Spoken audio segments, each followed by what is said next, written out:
Hello friend, नमस्कार। स्वागत है आपका एक बार फिर से राठौर इंग्लिश क्लासेस में। फ्रेंड्स, आज हम स्वामी एंड फ्रेंड्स ये बाय आर के नारायण इसका सेकंड पार्ट देखेंगे। फर्स्ट पार्ट में हम चैप्टर 9 तक देख चुके हैं friend.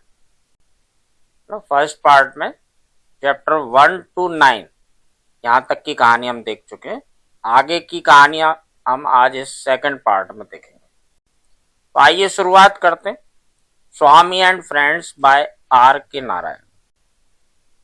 Friend, chapter number 10 to 12 यहां से स्टार्ट होता है। In the next chapter Swami reflects on the different levels of friendship.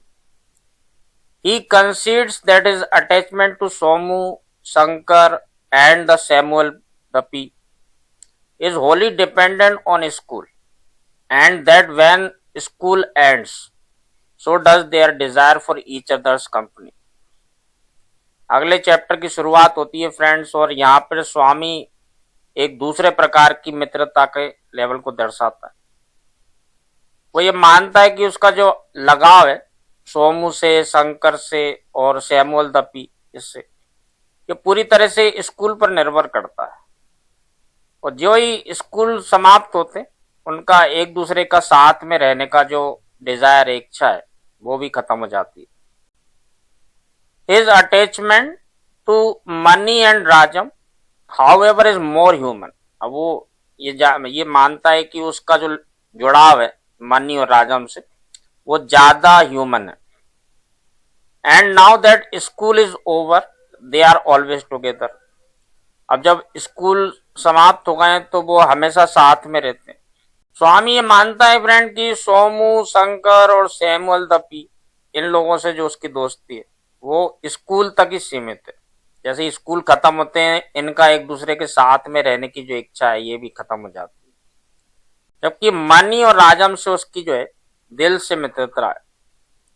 और स्कूल जब खत्म हो गए तो ये पूरे टाइम जो है ये तीनों जने साथ में ही रहते हैं। Swami desperately wants a hoop to play with, he dreams about it day and night. Swami हमेशा चाहता है कि वो उनके साथ खेल सके। वो पूरे दिन जो है, दिन और रात जो है यही सपना देखता है कि वो खेल रहा है उन लोगों के साथ में। अब स्वामी को फ्रेंड एक कोचमैन यानी एक तांगा चलाने वाला व्यक्ति मिलता है जो उसे कहता है कि उसे जो पैसा चाहिए अपना खेल का सामान या कोई चीज खरीदने के लिए, तो उसके पास एक ऐसा तरीका है जिससे वो कुछ पैसों को रुपए में बदल सकता है। और वो उससे कहता है कि तुम यदि मुझे 6 पैसे दो तो मैं इस 6 पैसे को 6 रुपए में बदल दूंगा। ऐसे मेरे पास एक योजना है, एक जादू है मेरे पास।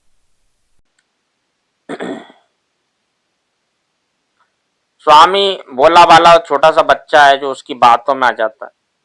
अब वो 6 पैसे की तलाश में निकलता है। पहले तो वो कोशिश करता है कि वो अपने परिवार से इस पैसे को मांगे।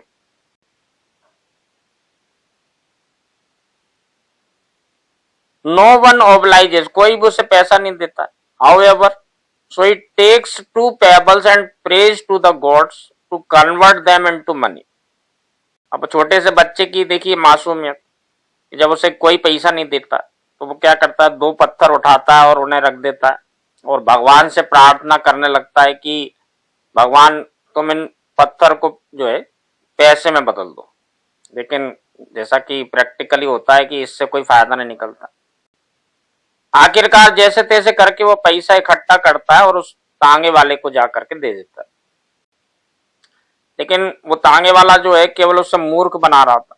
उससे पैसे ले लेता है लेकिन उससे वो ना तो उसको रुपए में कन्वर्ट करता है ना ही उसे लौटाता है, बल्कि उसे मूर्ख बनाता रहता है। बार बार कोई ना कोई बहाना बना करके वो उसे वहां से भगा देता है। Down to his final straw he ask Rajam for help from the police. अब बार बार इस तरह से परेशान हो जाता है, उससे पैसे मांगता है तांगे वाले से, वो जो है कोई ना कोई बहाना बना करके उसे भगा देता है वहां से। हार करके वो राजम के पास जाता है और कहता है कि तुम मेरी मदद करा सकते हो पुलिस से, उससे पकड़वाने में या उससे पैसा निकलवाने में। Rajam hatches a plan to get his friends money back by kidnapping the coachman son. अब राजम भी एक बच्चा ही है राजम कहता है कि नहीं, हम एक योजना बनाते हैं, हम ऐसा करते हैं कि उस तांगे वाला जो कोचमैन है उसके पुत्र का अपहरण कर लेते हैं और फिर वो तुम्हारे पैसा देने के लिए मजबूर हो जाएगा। विच दे रोब मनी टू हेल्प एनफोर्स, वो मनी की भी सहायता लेने की कोशिश करते हैं इसके लिए। But Swami begins to have misgivings, और स्वामी बहुत सीधा साधा सा बच्चा है, उसे लगता है कि ये किडनैप करने की योजना तो बहुत खतरनाक हो सकती है और इससे आगे जाके बहुत बड़ी मुश्किल खड़ी हो सकती है। तो वो क्या करता है कि झूठ बोल देता है।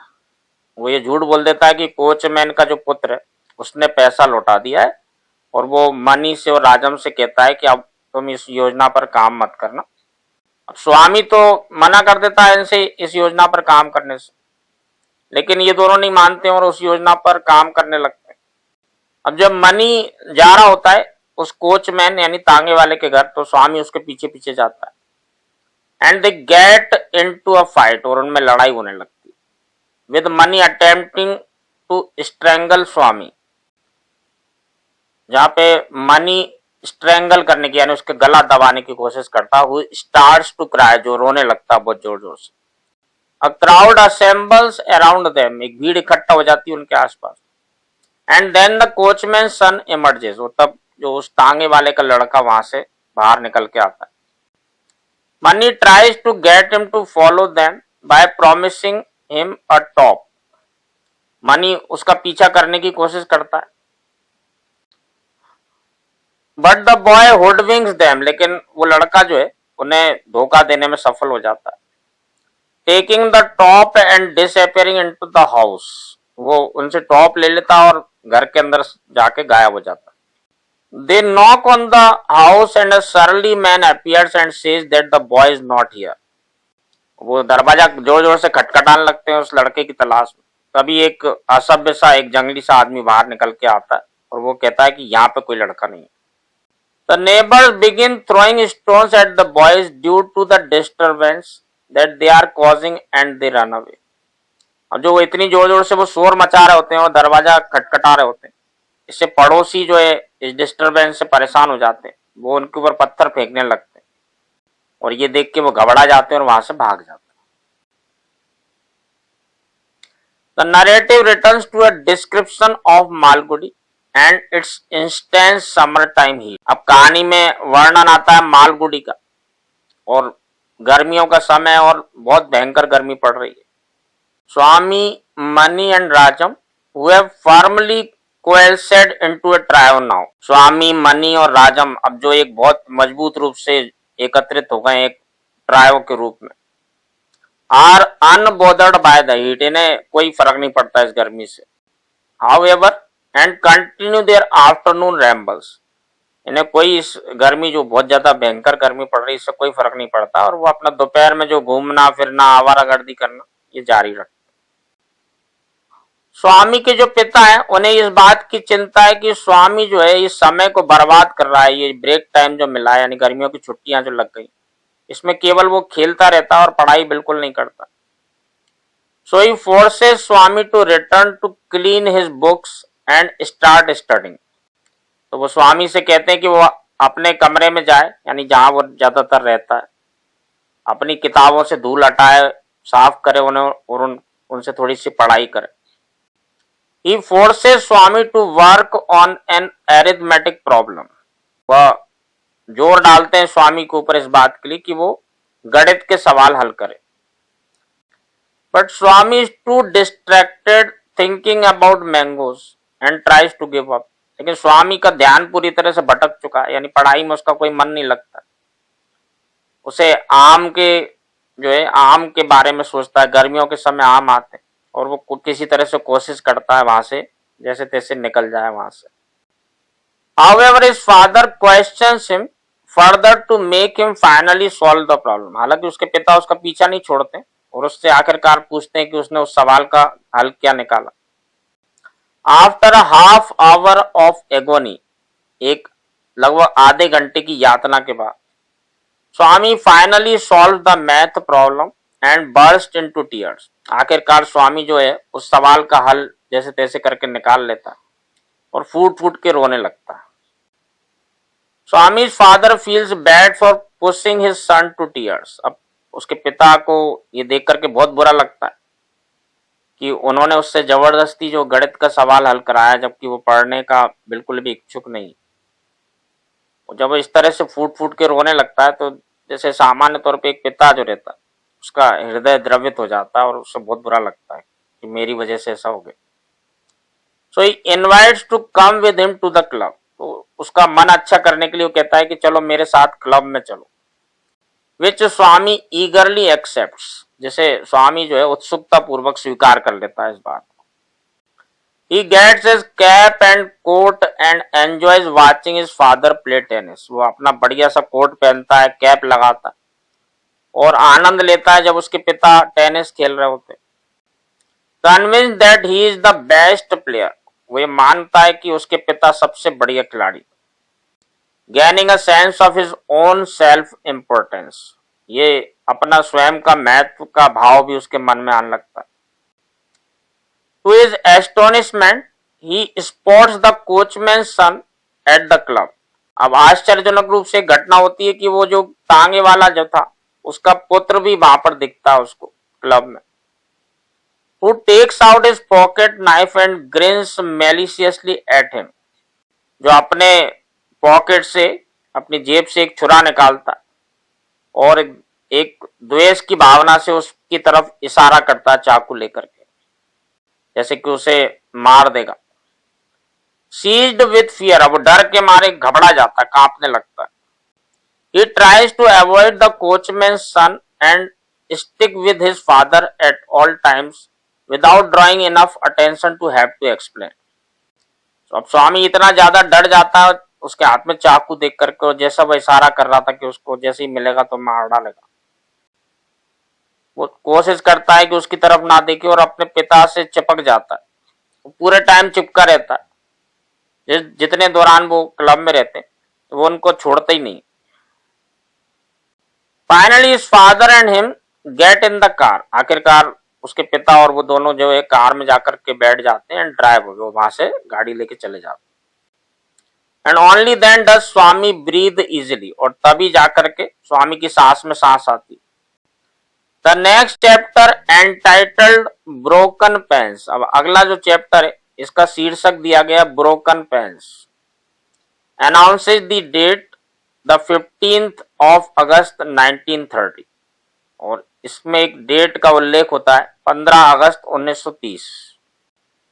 इन doing so the novel pans out beyond the private life of Swami and even the provincial life of Malgudi. अब ऐसा करने के पीछे ये लेखक का ये कारण है कि उपन्यास में जो है अब व्यक्तिगत जीवन जो स्वामी का दिखाया जा रहा था और एक क्षेत्रीय लाइफ बताई जा रही थी मालगुडी की, उसकी बजाय एक लार्ज स्केल पर कहानी को लेकर के जाना था। Entering the scale of the global, अब कहानी की जो परिदृश्य इसको वैश्विक उसमें लेकर के जाना है। कनेक्टेड बाय द कैलेंडर, जो कैलेंडर से जुड़ा हुआ है। The date marks a day of protest against the arrest of Gauri Shankar. अब उस दिनांक का जिक्र होता है जिसमें कि एक प्रोटेस्ट किया जा रहा है, एक विरोध प्रदर्शन किया जा रहा है। गौरी शंकर एक व्यक्ति है, उनकी जो है अरेस्ट यानी कि उनके गिरफ्तार होने के विरोध में। A prominent political worker in Bombay, जो एक प्रमुख राजनीतिक वर्कर है मुंबई में, आजकल मुंबई कहते हैं, पहले बॉम्बे कहा जाता था। Swami listens to a speech on how Indians have been reduced to slaves and have forgotten their glorious civilization that they come from of Ramayana and Mahabharata. अब स्वामी एक भाषण को सुन रहा है जिसमें बताया जा रहा है कि कैसे भारतीयों को गुलाम बना दिया गया और वो अपने ऐश्वर्यशाली इतिहास को भूल गए, ऐश्वर्यशाली सभ्यता जो थी उनकी, जो चली आ रही थी रामायण और महाभारत के काल से। And how far they have fallen now under British colonial rule, और वो कितना ज्यादा नीचे गिर चुके ये ब्रिटिश उपनिवेशवाद का जो शासन है उसके नीचे आने की वजह से। He blamed the disciplining of Indians to colonial bureaucracy, वह आरोप लगाता है इस सब का कि भारतीयों को जो है उपनिवेश काल के जो अफसरशाही है उसके नीचे जो है डाल दिया गया। Swami deeply stirred by the speaker's eloquence. Swami जो है बहुत ज्यादा प्रभावित होता है जो वक्ता जो भाषण दे रहा है उसके जो बोलने का तरीका है, जितने अच्छे से वो बोल रहा है। शाउटिंग गांधी की जय, और वो जोर से आवाज से चिल्लाता है गांधी जी की जय। रफली translating to victory for Gandhi, जिसका रफली ट्रांसलेशन करें तो इसका मतलब होता है victory for Gandhi. For the rest of the evening Swami thinks about the political speech and becomes politicized. पूरी बाकी बची जो शाम है स्वामी जो है उस पॉलिटिकल स्पीच के बारे में ही सोचता रहता है और कहीं ना कहीं उसका राजनीति में एक रुचि जागृत होने लगती है। Resolving to boycott English goods, अब वो दृढ़ संकल्प करता है कि वह अंग्रेजी सामानों का बॉयकॉट कर देगा। एंड ओनली वियर खद्दर और इंडियन होम स्पन क्लॉथ, वो जो खादी का कपड़ा हम बोलते हैं, अब ये दृढ़ संकल्प लेता है कि वो जितना भी अंग्रेजों का सामान है, अंग्रेजी कपड़े हैं, इनका जो है बहिष्कार करेगा और केवल खादी, खद्दर भी कहा जाता है, केवल खादी के बने वस्त्रों को पहनेगा। Mani examine Swami's own coat and declared that it is Lancashire cloth. अब मनी जो है स्वामी के कोट को बड़े ध्यान से देखता है और वो उसे कहता है कि ये लंका शायर कपड़े से बना हुआ है। The crowd remains riled up and burst out in nationalistic slogans and songs. भीड़ जो वहां इकट्ठा हुई है वो जो है बाहर की तरफ एकदम से निकलने लगती है, एक राष्ट्रवादी नारे और लगाते हुए और गाना गाते हुए। Someone accuses Swami of wearing a foreign cap. अब भीड़ में से कोई एक व्यक्ति स्वामी से बोलता है कि तुमने एक विदेशी टोपी पहन रखी है। एंड स्वामी क्वेल्स इन सैम, और स्वामी जो है लज्जा के मारे उसका सर नीचे हो जाता है। Ultimately flinging it into the fire as an act of patriotism, और आखिरकार वो उस टोपी को उतार करके जो आग जल रही होती है उस आग में फेंक देता है। देशभक्ति की भावना उसके अंदर इस तरह से हिलोरे मारने लगती है। The loss of his cap possess a problem the next day. अब उसकी जो टोपी चली गई है उसका जो नुकसान हो गया, अब अगले दिन एक समस्या खड़ी हो जाती है। However, as he cannot go to school without a cap, क्योंकि ऐसा उस समय का वे कह सकते हैं प्रचलन था कि टोपी के बिना वो स्कूल नहीं जा सकता था। As he walks to the school gate, a stranger stops him and says that there is no school today due to a famous political figure being sent to prison. अब जब वो चल करके स्कूल के दरवाजे तक जा ही रहा था कि एक अजनबी उसको रोकता है और उससे कहता है कि आज कोई स्कूल नहीं लगेगा क्योंकि एक बड़े राजनेता को जेल भेजा जा रहा। Which Swami enthusiastically embraces because it gives him a solution for his lack of cap. अब स्वामी इस बात से बहुत ज्यादा खुश हो जाता है क्योंकि अब उसकी जो टोपी नहीं थी, ये जो टोपी की कमी थी, उसका एक आसान सा समाधान उसे बिना किसी परेशानी के मिल गया। He sees a crowd gathering around and joins in. अब वो एक भीड़ को देखता है जो इकट्ठा होती जा रही थी, वो उनमें शामिल हो जाता है।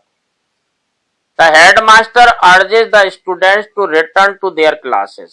हेडमास्टर जो है वहां खड़े छात्रों से कहता है, प्रार्थना करता है कि वो अपनी क्लासेस में चले जाएं। But the boys refuse, लेकिन वो लड़के मना कर देते। And the headmaster withdraws in defeat to thundering cries of nationalism and freedom. Headmaster जो है अपनी हार मान लेता है, जोर जोर से जो गाने की और नारे लगाने की, जो राष्ट्रवादी नारे जो लगाए जा रहे थे उनकी आवाज उसके कानों में पड़ने लगती है। जो आजादी के और राष्ट्रभक्ति के जो है नारे लगाए जा रहे थे, इसकी गर्जना जो हो रही थी, इसके आगे वो हार मान लेता है। Swami feeling freed by his anonymity in the crowd notices a protester throwing stones at the window panes of the school buildings and joins him. अब स्वामी जो है भीड़ में गुमनाम सा हो गया, मतलब कोई नहीं पहचान रहा उसको। इसी बीच वो नोटिस करता है कि एक जो आंदोलनकारी है वो पत्थर फेंक रहा होता है स्कूल की खिड़की के जो कांच लगे होते हैं उनकी तरफ, तो वो भी उनमें शामिल हो जाता है, वो भी पत्थर उठा के फेंकने लगता है। He throws stones at the window of the headmaster's room. वो एक पत्थर उठाता है और हेडमास्टर के कमरे की जो खिड़की है उसकी तरफ फेंक देता। Taking deep pleasure at hearing the glass shatter, और जब वो पत्थर उस खिड़की के कांच से टकराता है और बहुत जोर से आवाज आती है, उसे बहुत ही खुशी होती है, मन ही मन वो जो है बहुत खुश होता है इस बात से। The crowd moves from the Albert Mission to another school. अब भीड़ जो इकट्ठा हुई है वो अल्बर्ट मिशन स्कूल से फिर दूसरे स्कूल जाती है, the board high school. And a spokesperson declared that the school must be closed because there leader is in the growl prison. अब वो जो स्पोक्समैन यानी नेता है वो ये कहता है कि सारे स्कूलों को बंद किया जाना चाहिए क्योंकि उनका जो नेता है उसे जेल भेजा जा रहा है। द हेडमास्टर रिफ्यूजेज, वहां का जो हेडमास्टर रहता है वो मना करता है इस बात से। And the crowd becomes belligerent and starts smashing furniture and windows. जो भीड़ वहां पे इकट्ठा हुई है वो उग्र हो जाती है, वो खिड़की दरवाजे है ना जितना भी फर्नीचर रहता है उनको उठा उठा के फेंकने लगते हैं, तोड़ने लगते हैं। Most of the students including Swami join the frenzy. अधिकांश छात्र जो वहां उपस्थित रहते हैं जिनमें स्वामी भी शामिल है वो भी इस भगदड़ में, इस जो हल्ला गुल्ला हो रहा है इसमें शामिल रहते। The crowd is successful in shutting down the board school. अब जो भीड़ इतना ज्यादा उधम मचाने लगती, वहां का फर्नीचर तोड़ने लगती, तो वो स्कूल जो है आखिरकार बंद हो जाता। Moves down the road singing and sloganeering. अब वो भीड़ जो है नीचे की तरफ सड़क पे आ जाती है, गाने गा रहे हैं, राष्ट्रभक्ति के नारे लगाए जा रहे हैं, देशभक्ति के। Protesters are confronted by 50 policeman armed with lathis, जो क्लब भी कहा जाता है अंग्रेजी में और हिंदी में लाठी कहा जाता है। अब जो है ये जो प्रदर्शनकारी इनका सामना होता है, 50 पुलिस वाले खड़े हैं लाठियां लेकर। Led by to Swami's horror. अब स्वामी के लिए ये एक भय की बात है कि राजम के पिता जो है डिप्टी सुपरिटेंडेंट ऑफ पुलिस, ये इस भीड़, इस जो पुलिस वाले जो है 50, इनका नेतृत्व कर रहे हैं। He orders his men to charge at the civilian protesters, dispersing the crowd. अब ये राजम के जो पिता है friend, DSP deputy superintendent of police, ये अपने आदमियों को आदेश देते हैं हमला करने का, लाठी चार्ज करने का, वो जो आंदोलनकारी हैं उनके ऊपर, ताकि उन्हें तितर बितर किया जा सके। Swami runs away and is nearly killed as he witnesses his fellow protesters being brutally beaten by the police. स्वामी वहां से भाग खड़ा होता है कि वो ऐसा लगता है कि मरने ही वाला था, जब उसके साथी आंदोलनकारियों को बहुत निर्ममता पूर्वक मारा जा रहा था पुलिस वालों के द्वारा। Caught by a policeman who asks him What business he has here? अब उसे एक पुलिस वाला पकड़ लेता है और उससे पूछता है कि तुम्हारा यहाँ पे क्या काम है। स्वामी pleads ignorance and is let go with a light tap. स्वामी कहता है कि मुझे तो कुछ पता ही नहीं है, मैं तो यहाँ पे खेल रहा था और अचानक से यहाँ पे ऐसा हो गया। वो एक मासूम सा बनने की कोशिश करता है, वो पुलिस वाला उस पर दया करता है, थोड़ा सा एक थप्पड़ सा मारता है धीरे से और उसे वहां से जाने देता है। When his father returns home from work, he speaks about the strikes and enquires if Swami was involved, which Swami denies. अब शाम को जब फ्रेंड स्वामी के पिता अपने काम से वापस लौटते हैं घर पर, तो वो स्वामी से पूछते हैं कि ये सब जो आंदोलन हो रहा था और ये जो लाठीचार्ज वगैरह हुआ, ये सब चीजों में क्या तुम भी उसमें शामिल थे? लेकिन स्वामी बहुत चतुराई से मना कर देता है कि नहीं पिताजी, मुझे तो कुछ पता ही नहीं इस बारे में। He makes up an excuse that a striker tore off his cap. अब वो एक और चतुराई करता है कि जो उसने अपनी टोपी को जला दिया था आग में, तो वो बहाना लगाता है कि एक आंदोलनकारी ने उसकी कैप जो है छीन ली, because he thought it was foreign, क्योंकि उसे लगा था कि ये विदेशी है। Which is father debunks, जिसका कि उसके पिता जो है खंडन करते हैं कि नहीं ये विदेशी नहीं थी। saying that he had bought it from the khaddar stores। वो ये कहते हैं कि ये तो मैं खादी स्टोर की जो दुकान है वहां से लेकर के आया था। Meaning it is home made, इसका मतलब है कि ये तो देश में बनी हुई थी। Swami can not fall asleep, his body bruised and heavy all over. Swami का शरीर जो है जैसे खरोंच लग जाती है, इस तरह से खरोंच सी लग गई है और छिल गया है, वो भारी हो रहा है पूरा शरीर। उसे रात में जब वो लेटता है तो उसे नींद नहीं आती। He contemplates how a policeman had called him a monkey।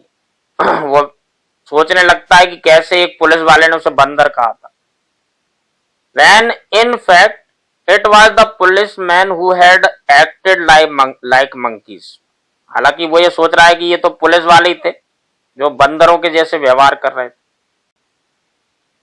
The next day the headmaster enters class in a rage and coerces all the students who were absent from class yesterday to identify themselves and explain their absence। अगले दिन headmaster गुस्से से भरे हुए कक्षा में प्रवेश करते हैं और वो छात्रों से पूछते हैं कि कौन कौन कल अनुपस्थित था, ताकि पहचान किया जा सके उनकी, और उनकी अनुपस्थिति का कारण भी जाना जा सके, मतलब वो कल क्यों नहीं आए थे। He has each of them stand up। उस हर व्यक्ति को, जो स्टूडेंट रहते हैं, एक के बाद एक खड़ा करता है। And explain and promptly abuses them for their flimsy excuses and issues a punishment। वो एक एक करके हर स्टूडेंट को खड़ा करता है, उनसे पूछता है कि तुम कल क्यों नहीं आए थे, क्यों नहीं आए थे, और उनको डांटता भी जाता है साथ साथ कि वो ऐसे जो है फालतू के बहाने बना रहे थे, मूर्खतापूर्ण बहाने बना रहे थे, और एक एक करके उनको सजा भी सुनाता जाता है। Swami is shaking. अब स्वामी डर के मारे कांप रहा है। And when the headmaster gets to him, और जब हेडमास्टर उसके पास आता है, Swami is so distressed that he speaks in disjointed incoherent fragments. जब स्वामी उसके पास आता है तो इतना ज्यादा डरा हुआ है कि जब वो बोल रहा है तो इस तरह से बड़बड़ा रहा है, कुछ इस तरह के वाक्य के शब्द बोल रहा है जो सुनने वाले को ही समझ में नहीं आ रहे। The headmaster brings in the peon, a low ranking worker who says that he saw Swami throwing stones at the headmaster's window। अब जो हेडमास्टर को कोई बात समझ में नहीं आती कि स्वामी क्या बोल रहा है, तो वो पास में खड़े एक प्यून को आवाज देता और बुलाता है। अब प्यून आके पूरी पोल खोल देता है। वो कहता है कि मैंने स्वामी को देखा था कि वो हेडमास्टर की खिड़की की तरफ पत्थर फेंक रहा था। Swami is without defence and the headmaster begins beating him to the extent that Swami's body is on fire। अब स्वामी के लिए बचाव का कोई रास्ता नहीं बचता। हेडमास्टर ये जैसे ही ये बात सुनता है उसे बहुत जोर जोर से मारने लगता, इतना जोर से मारता है कि ऐसा लगता है कि जैसे शरीर में आग लग गई हो। Suddenly a rush of courage streams through his body. अचानक से उसके शरीर में एक साहस का एहसास होता है। He jumps away from the headmaster's, grabs his books and runs away muttering I don't care for your dirty school। अचानक से उसके अंदर एक जो है साहस का भावना जागृत होती, वो अपने आप को छुड़ा लेता है उस हेडमास्टर से, जल्दी से अपनी किताबें वहां से उठाता है और भाग जाता। ये चिल्लाते हुए बोलता हुआ भागता है कि मुझे परवाह नहीं है तुम्हारे सड़े से school.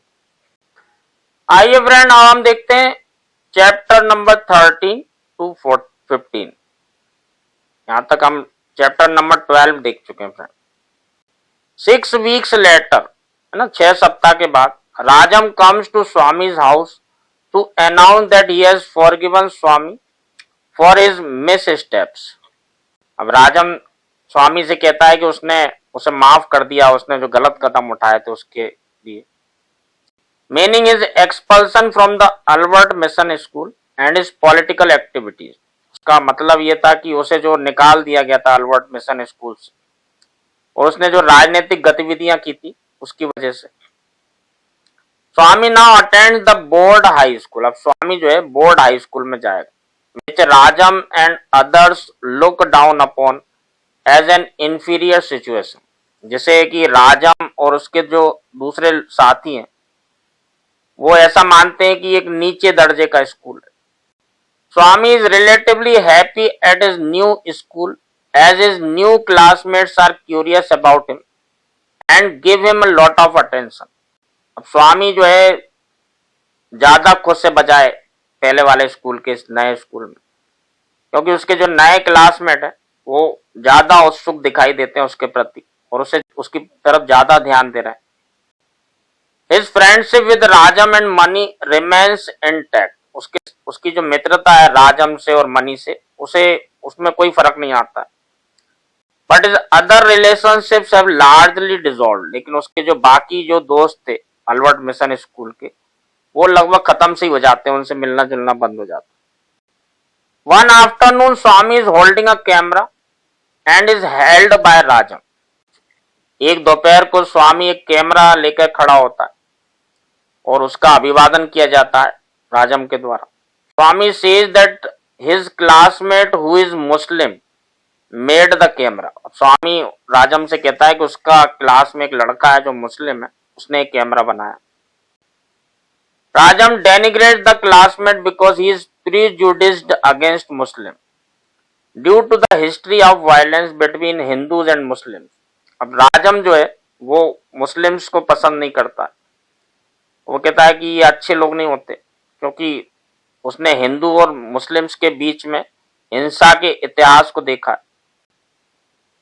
Rajam tells Swami that he should have never gotten involved in politically subversive behaviour. अब राजम स्वामी से कहता है कि उसे इस तरह के राजनीतिक जो जितना भी व्यवहार हुआ था, जितना भी ये विरोध हुए थे, आंदोलन प्रदर्शन हुए थे, इनमें शामिल नहीं होना चाहिए था। And Swami immediately agrees with him. Swami तुरंत उसकी हाँ में हाँ मिला देता है। स्वामीज ऑब्सेक्युअसनेस सूथेस राजम। अब स्वामी की जो इतनी स्पष्टता से उसने हाँ में हाँ मिलाई कि राजम उससे शांत हो जाता। Who then suggest that they form a cricket team। अब तब राजम एक सुझाव देता है कि उन्हें एक अपनी क्रिकेट टीम बनाना चाहिए। While Swami is initially reluctant because he does not know how to play। लेकिन स्वामी जो शुरुआत में अनिच्छुक रहता है क्योंकि उसे नहीं पता होता है कि कैसे खेलते हैं क्रिकेट।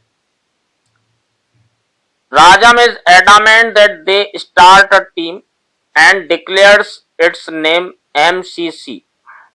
लेकिन राजन जो है अड़ा हुआ है इस बात पर कि नहीं, हमें एक टीम बनाना चाहिए, और उसका नाम भी रख देता है MCC, Malgudi cricket club. In preparation for the team they look through a sporting goods catalogue and decide on the list of necessary equipment to order. अब टीम बनाने की तैयारी में वो एक कैटलॉग देखते हैं, एक सामान का कैटलॉग होता है, एक पत्रिका रहती है एक छोटी सी, जिसमें सारे सामानों की लिस्ट रहती है, उनके फोटोज वगैरह रहते हैं।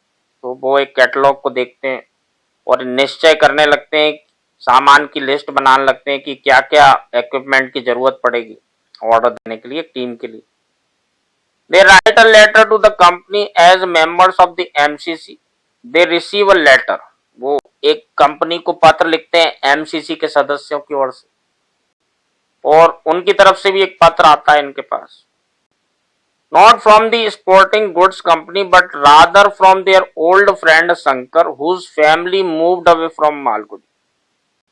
अब ये लेटर ऐसा बताया जा रहा है कि ये उस स्पोर्ट का सामान बनाने वाली कंपनी का नहीं था, बल्कि उनके पुराने दोस्त शंकर का था, जिनका परिवार अब मालगुडी छोड़ के जा चुका।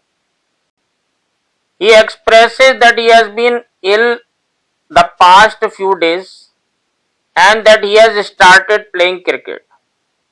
वो इस पत्र में बताता है कि वो पिछले कुछ समय से बीमार था और उसने अब क्रिकेट खेलना शुरू कर दिया है। They all aim to reply to him but realize that they cannot decipher Shankar's address anywhere। उन्हें लगता है कि उन्हें जो है जवाब देना चाहिए शंकर के पत्र का, लेकिन उन्हें शंकर का पता कहीं भी नजर नहीं आता।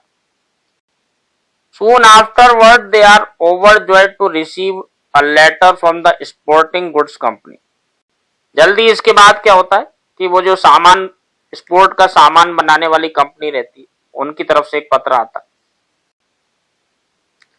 and feel themselves massively affirmed in their self importance। और वो पत्र को देख करके उन्हें जो है अपने महत्व का एहसास होता है कि हाँ देखो हम कितने बड़े लोग हैं कि हमारे को एक कंपनी की तरफ से पत्र आया। However, they are confused by its bureaucratic and financial phrases such as remit and obliged, and conclude that the letter must have been mistakenly sent to them and send back a letter saying as much। हालांकि जब वो उस पत्र को पढ़ते हैं तो उसकी जो एक अफसरशाही वाली भाषा रहती है जिसमें इस तरह के शब्द आते हैं रेमिट ओब्लाइज, तो ये भाषा उनके समझ में नहीं आती और उन्हें लगता है कि ये पत्र गलती से उनको भेज दिया गया, तो वो दोबारा से एक पत्र लिखते हैं उस कंपनी को। They are optimistic and even though 10 days pass without the arrival of their equipment. अब वो वैसे तो आशावादी हैं और 10 दिन तक वो जो है इंतजार भी करते रहते हैं उनके इक्विपमेंट्स के आने का। दे बिगिन प्रैक्टिस, वो प्रैक्टिस करना शुरू कर देते हैं। On the first day of practice the Pea is a half hour late. पहले ही दिन क्या होता है अभ्यास के, जो सैमुअल द पी है ये आधा घंटे लेट आता है। And they become irate when he tells them that he couldn't find necessary equipment to play. और वो लोग इस बात से नाराज हो जाते हैं जब सैमुअल द पी कहता है कि उसके पास पर्याप्त तो इक्विपमेंट नहीं है पहनने के लिए ताकि वो खेल सके अच्छे से। Amid their gloom and regret, they decide to temporarily use the wall of Rajam's bungalow as a wicket। अब ये जो उदासी और हताशा की जो बीच की अवस्था है इसमें वो निश्चय करते हैं कि जब तक कि उनके इक्विपमेंट नहीं आ जाते वो राजम का जो बंगला है उसकी दीवार का उपयोग करेंगे विकेट के तौर पे, और इस तरह से उनका खेल शुरू हो जाएगा कम से कम जब तक कि इक्विपमेंट नहीं आ जाते। Swami is dismayed by the higher amount of homework at the board high school than he encountered at the Albert Mission। स्वामी निराश है कि जो बोर्ड हाई स्कूल है उसमें ज्यादा होमवर्क दिया जा रहा है बजाय कि जितना एल्बर्ट मिशन स्कूल में उसको दिया जाता था। He noted that even the sound of the bell lacks the richness of the Albert Mission gong। वो ये बात भी गौर करता है कि जो बोर्ड हाई स्कूल है इसकी घंटी की आवाज भी उतनी अच्छी नहीं है जितनी कि अल्बर्ट मिशन जो स्कूल था उसके जो बड़े से घंटे की थी। The strict rigour of the school leaves little room for leisure. जो उस स्कूल बोर्ड हाई स्कूल में जो अत्यधिक कठोरता है वो उसे विश्राम करने का बहुत कम ही मौका देती, इतना सारा होमवर्क देते हैं वहां पर। He gets out at 4:30 which means that he always arrives late to cricket practice। वो स्कूल से 4:30 के बाद ही निकल पाता है और इसका मतलब ये है कि वो क्रिकेट प्रैक्टिस में हमेशा ही देर से आता है। His perpetual tardiness becomes a problem in the team। इसकी जो लगातार ये जो आलसपन है ये एक समस्या बनता जा रहा है टीम के लिए। And Rajam eventually confronts him about it. और अंततः जो है राजम परेशान हो जाता है और उससे पूछने लगता है कि भाई ऐसा कब तक चलेगा। He says that Swami must find a way to arrive at practice on time। और स्वामी से कहता है कि तुम्हें कोई ना कोई रास्ता निकालना पड़ेगा ताकि तुम रोज जो है समय से आ सको प्रैक्टिस के लिए। But Swami protests that he cannot help it because his classes keep him at school until late। स्वामी उससे कहता है कि मैं क्या कर सकता हूं कि जब क्लासेस लगती रहती हैं देर तक क्लास चलती है और 4:30 से पहले मेरा निकलना ही नहीं हो पाता। One evening Swami's conscience begins to prickle him as he reflects on his brusque refusal of his granny। एक शाम को जो है स्वामी की जो चेतना रहती है उसे चुभने लगती है जब वो अशिष्टता पूर्वक मना कर देता है अपनी दादी को। उसकी दादी उसे बुलाती है अपने पास आने को। She had given him 6 पैसे, उसे 6 पैसे देती और उससे कहती है कि 3 पैसे के नींबू लेकर के आओ। She told him that he must return before she counts to 10। वो इससे ये भी कहती है कि मेरे 10 गिनने से पहले तुम यहाँ आ जाना। अब इस बात से स्वामी बहुत चिढ़ जाता है, ये टाइम लिमिट क्यों लगाई है। वो जोर से सिक्के जो है नीचे पटक देता है और दादी से कहने लगता है कि तुम खुद जाके ले आओ। She told him that she had a stomach pain and she needed the lemon for, but he left. अब दादी उससे कहती है कि उसका पेट दुख रहा है और उसे वो नींबू चाहिए ताकि वो उससे कुछ ऐसा बना के पी सके, शरबत टाइप का या काढ़ा, लेकिन वो नहीं सुनता और वहां से चला जाता है। He is now full of self reproach. अब उसे जो है आत्मसम्मान उसका जो है आहत हो गया। When he returns home and asks his granny about her stomach pain, जब वो घर लौट के आता है और अपनी दादी से पूछता है उसके पेट दर्द के बारे में, she says that her pain has gone away and that they ended up having a lemon in the kitchen. वो कहती है कि उसका पेट दर्द तो अब चला गया, उसका ठीक हो गया, और जो नींबू थे उसके किचन में वो पहले ही खत्म हो चुके थे। Swami is overjoyed and relieved from his guilt and tells Granny that he has been given the title of Tate within his team. स्वामी इस बात से खुश हो जाता है जो उसके मन में एक आत्मग्लानि थी कि दादी का पेट दुख रहा था, उसने नींबू मंगाए थे और मैं लेकर के नहीं आया। जब दादी की ये बात सुनता है कि बेटा चिंता मत करो, मेरा पेट तो ठीक हो गया, नींबू भले ही खत्म हो गए थे, नींबू नहीं थे किचन में, बड़ी राहत मिलती उसको ये बात सुन के। अब वो बड़ा खुश होकर के दादी को बताता है कि दादी देखो मेरी टीम ने मुझे टैटे का टाइटल दिया है। Granny doesn't understand the significance of the title NOR what cricket is. अब दादी जो एक ग्रामीण परिवेश की रहने वाली है, उस जमाने में आप समझ सकते हैं कि ये आजादी से पहले की घटना बताई जा रही है, तो दादी को ना तो ये समझ में आता है कि टैटे का क्या मतलब और क्रिकेट क्या होता है, वो तो ये भी नहीं जानती। And Swami is appalled by her ignorance and decides to lecture her about cricket. अब स्वामी इस बात से नाराज हो जाता है कि कैसी अज्ञानता है, और वो निश्चय करता है कि उन्हें पूरी जानकारी देगा, उन्हें बताएगा क्रिकेट के बारे में कि क्रिकेट क्या होता है। Rajam threatens that he will go to Swami's headmaster himself to demand that Swami be let out early. अब राजम स्वामी को धमकी देता है कि मैं खुद जाऊंगा तुम्हारे हेडमास्टर से बात करने के लिए कि वो तुम्हें जल्दी छुट्टी दे दे। Swami afraid of Rajam following through with his promise feigns sickness the next day and is able to stay in bed through the morning. Swami जो डर जाता है ये बात सुन के राजम की कि राजम तो एक निर्भीक टाइप का लड़का है, वो कहीं ऐसा नहीं हो सचमुच पहुंच जाए। अगले दिन वो बीमारी का बहाना बना रहता है और देर तक सुबह जो है बिस्तर पर ही पड़ा रहता है। He goes to school later and meets Rajam and money. बाद में वो स्कूल जाता है और वहां पर राजम और मनी से मुलाकात होती है।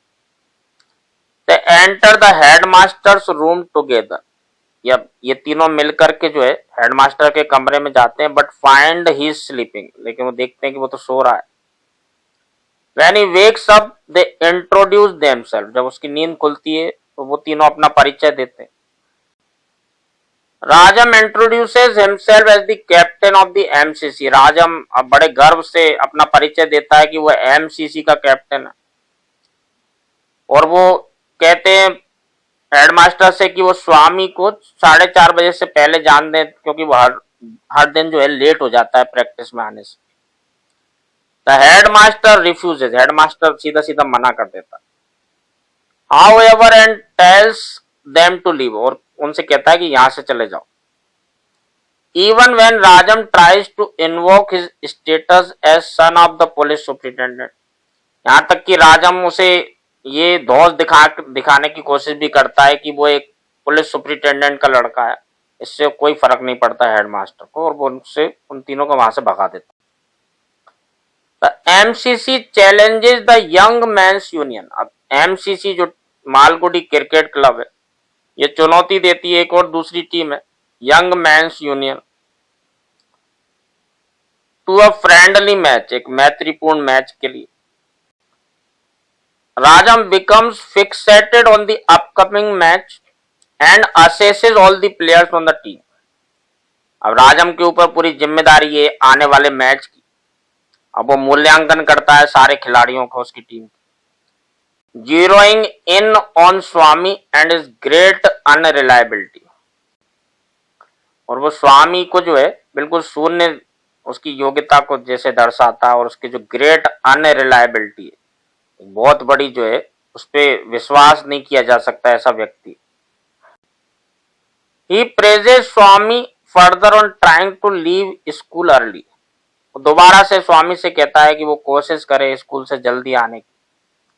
Just 1 week before the match, केवल एक सप्ताह पहले मैच के, Swami becomes desperate to free up his evenings so that he may practise cricket. अब स्वामी बहुत ज्यादा जो है डेस्परेट है इस बात के लिए कि अपनी शामों को फ्री रखे और वो ज्यादा से ज्यादा अभ्यास कर सके क्रिकेट का।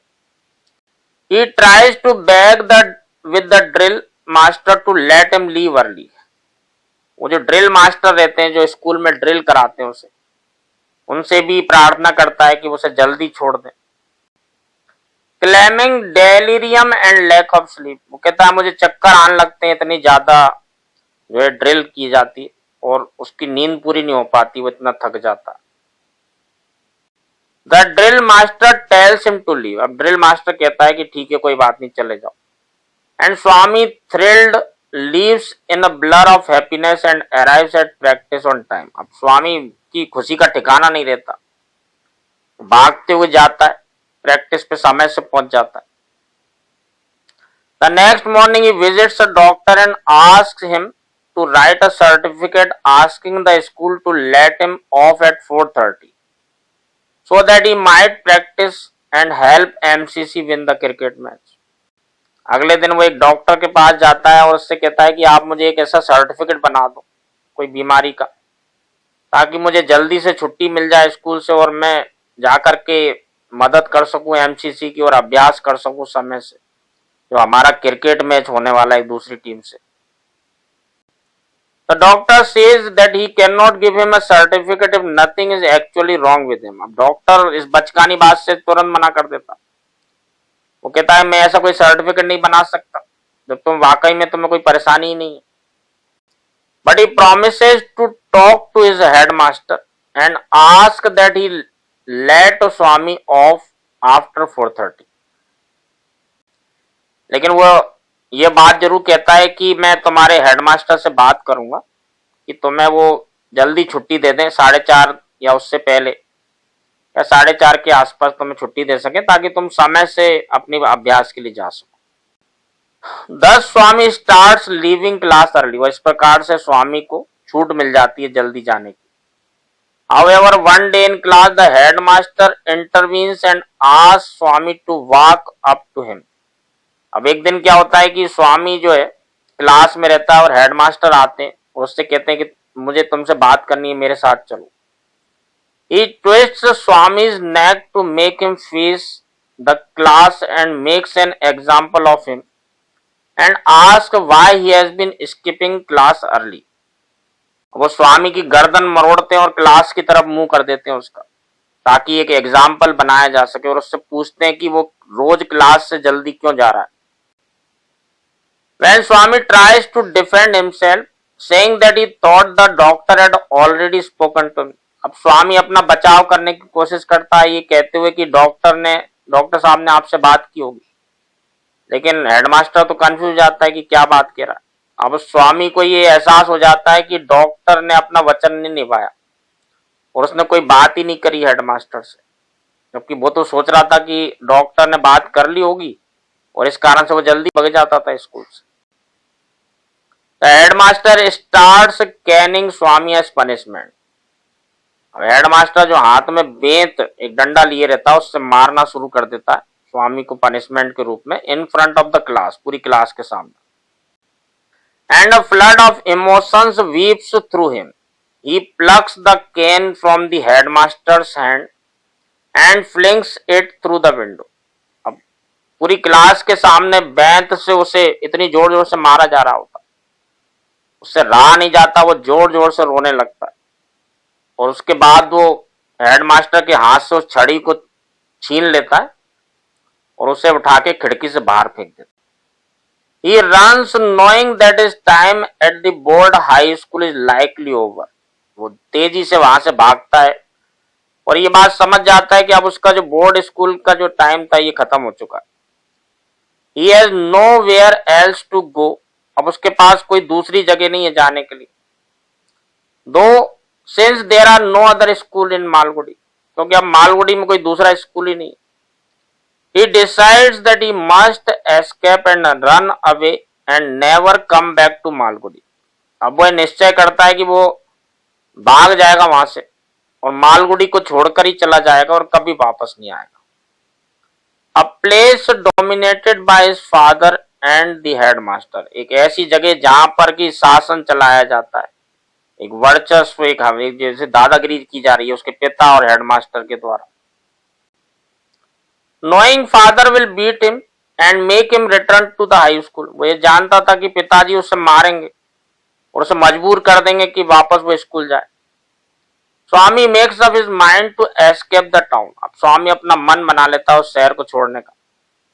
And only come back on the day of the match to play for his team, और वो केवल उसी दिन वापस आएगा जब उसकी टीम का मैच होने वाला है। He seeks out Rajam before going, intending to say goodbye. अब वो राजम को ढूंढता है वहां से जाने से पहले, ये इरादा रख करके कि उसे गुड बाय कहेगा। But then changes his mind, लेकिन फिर वो अपना मन बदल लेता। He asks Rajam if he thinks he would be necessary for the match. वो राजम से पूछता है कि क्या उसे वाकई में जरूरत है उस मैच की, यानी कि स्वामी की जरूरत है उस मैच के लिए। राजम लुक्स एट हिम सस्पिशियसली, राजम शंका से, संदेह से उसकी तरफ देखता है। Saying that the team could not do without him, और उससे ये कहता है कि वो टीम जो है उसके बिना नहीं चल सकती, उसके बिना मैच नहीं जीत सकती। Swami think that he would try and stop him if he told him the truth and so says nothing as Rajam leaves to go back to class. Swami को लगता है कि वो जो है राजम कोशिश करेगा उसे रोकने की, यदि उसने उसे सच्चाई बता दी कि वो मालगुडी छोड़ के जाने का इरादा बना रहा है। इसलिए स्वामी राजम से कुछ नहीं कहता है और राजम अपनी क्लास में वापस चला जाता है।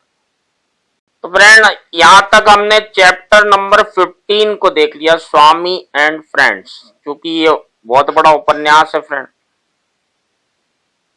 इसको मैं आपको चैप्टर वाइज, एक एक चैप्टर और ज्यादातर उसमें से जितनी भी चीजें उन्हें लाइन बाय लाइन पढ़ के समझाने की कोशिश कर रहा हूं।